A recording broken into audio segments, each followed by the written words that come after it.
15 রানেই থেমে গেল বাংলাদেশের ওপেনিং জুটি। প্রথম ইনিংসের মতো দ্বিতীয় ইনিংসেও ব্যর্থ বাংলাদেশের উদ্বোধনী জুটি। দুই ইনিংস মিলিয়ে জুটিতে মোট রান এলো মাত্র 33। প্রথম ইনিংসে জুটি থেমেছিল মাত্র 18 রানে। দুই ওপেনার মিলে দুই ইনিংসে করেছেন কেবল 36 রান, মানে একজন ফিরে গেলে পেছন পেছন আরেকজনও রওনা দিয়ে দেন। দুই ইনিংসে মাহমুদুল হাসান জয়ের রান 13, আর একটু এগিয়ে থাকা সাদমান ইসলামের রান 23। যদিও সংখ্যা কাউকে ঘিরেই খুব একটা কম নয়। গেল কয়েক বছর ধরেই বাংলাদেশের টেস্ট সংখ্যার কারণ হয়ে দাঁড়িয়েছে ওপেনিং জুটি। শেষ 2 বছরে পরিসংখ্যান মাথায় নিলে চিত্রটা ভয়াবহ। 17 ইনিংসে উদ্বোধনী জুটির গড় মাত্র 33। তারপরও সম্ভবত দুই ব্যাটারি চট্টগ্রাম টেস্টের একাদশে জায়গা পেয়ে যাবেন, কারণ এর আগে আয়ারল্যান্ডের বিপক্ষে সিরিজে রান করেছেন দুজনেই।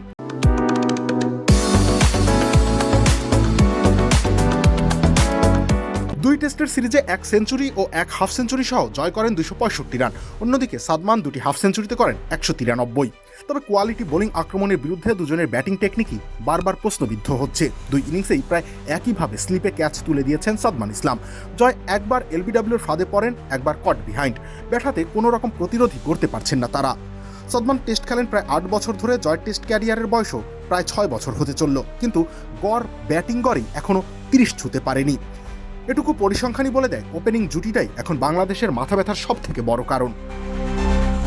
রবিউল ইসলাম রনি, খেলা 71।